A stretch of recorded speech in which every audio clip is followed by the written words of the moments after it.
Yo guys, what's up? I'm Brian here doing another video for you guys, and this time I'm taking a look at Age of Extinction Hotshot. Now, some people don't really care for this figure. It wasn't actually seen on screen. It's just a repaint of Crosshairs, and a lot of people don't like Crosshairs to begin with. But if I have to be totally honest with you, I actually like the look of this.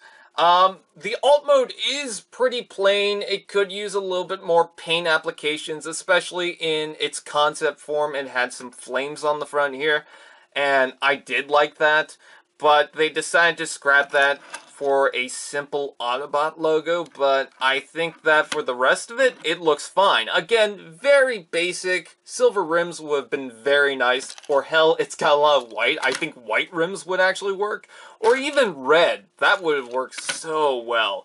But the black is pretty simple.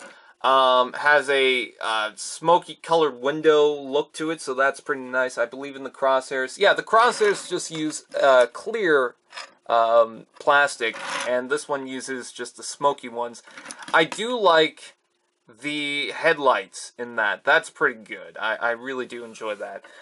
Some paint on the front here with the black, but again, it's just very basic. But I think for the Corvette, it looks pretty good. I also have a Corvette in this color scheme for a Hot Wheels car, so that's pretty cool. And also, blue Corvette, blue little window, you know that song, so that's pretty good. Not really much more to say about the alt mode. Let's go ahead and start the transformation. Now, to start, you want to remove the gun from the bottom here. There is a hole right there. There is a peg, and I believe that hole is also the ones you can use for the stands and whatnot, so that's pretty good. But, yeah, that just attaches like so. It's got another hole on the other side, but it's a lot harder to get the gun in place, so don't even bother with that. But there you go, so you have that. And the transformation is pretty simple, but you just need to make sure that everything is placed in the right way. So bring out the arms and bring them out, what am I saying? Unpeg them from the back section here. And then take this and rotate it up like so. Next, swing those completely out. And take your finger and push that up just a bit, not too far, to untab these sections from the side and just bring them out like so. Unplug this section from the legs, and there's a joint within the body and where the back kibble will connect that you just move out like so. You don't have to move it out that far, but I'm just going to get that out of the way. Next, rotate the legs like so. Bring down the heel section, like so. And they can go further than that, so just make sure that you keep this flat. And then bring down the feet, like so. And I really do like the design of that. The design of the legs in general. I don't know, it's just, I like them. Anyways, it's kind of weird for me to talk about the legs just randomly there, that's weird. Anyways, bring down these little rubber flaps, and you don't really need to take those out, but I do. And bring that down. If you want a difference between this guy and Crosshairs, I guess you can leave that back, but I'm just going to leave it forward. And then you can tab the rubber bits. There's a tab right here that will go into little holes underneath the chest. And you just plug that in like so. Although it's really tricky to get that in place, so just wiggle it around, and depending on if the rubber is warped or not, it should be pretty easy to get it in place. Sometimes it is difficult, but it's not impossible. I've done it before and I can do it again.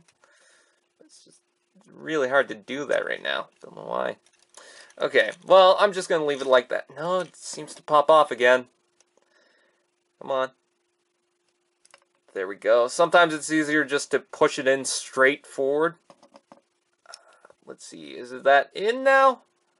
I believe that's in now. Okay.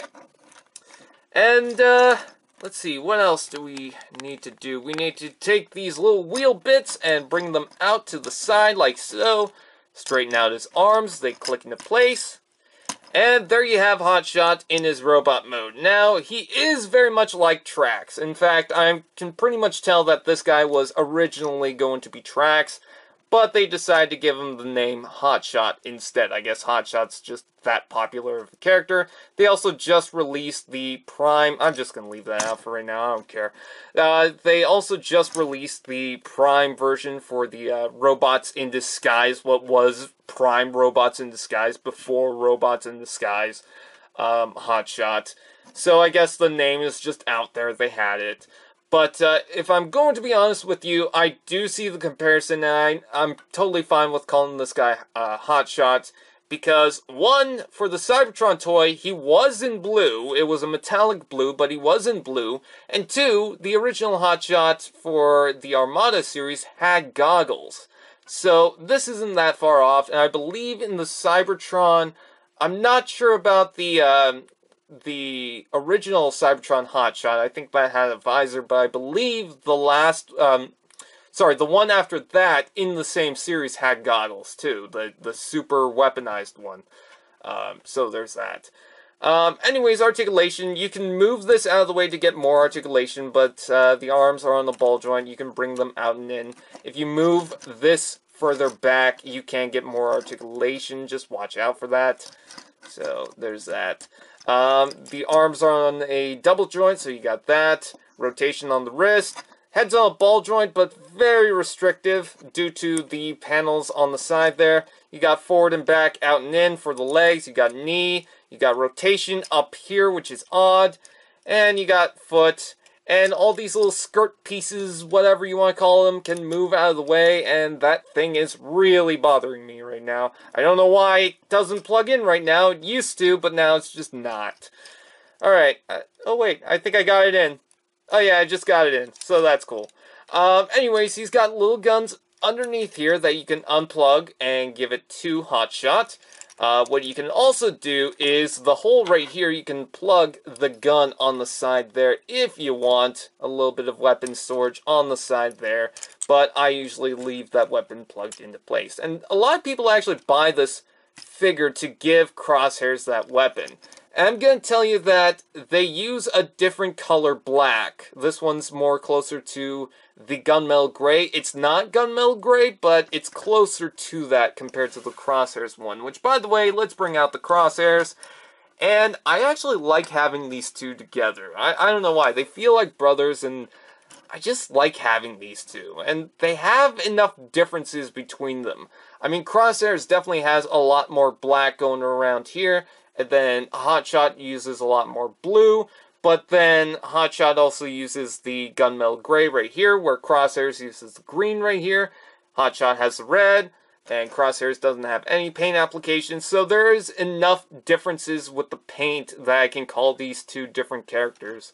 They are very similar between each other, but honestly, I don't mind. I think that for a repaint, we did luck out, because this is not a Bumblebee repaint. Oddly enough, they could have repainted a Bumblebee for this lineup because we had Stinger. But we did have two Bumblebees anyways. Gladly, they're... I'm happy that they're two different molds for the main retail release. But I'm glad that we got a repaint of Crosshairs instead of Bumblebee. So that's pretty good. So with that out of the way, I thank you guys for watching. Please like, comment, share, subscribe, and all those fun dudettes. And I'll see you guys next time.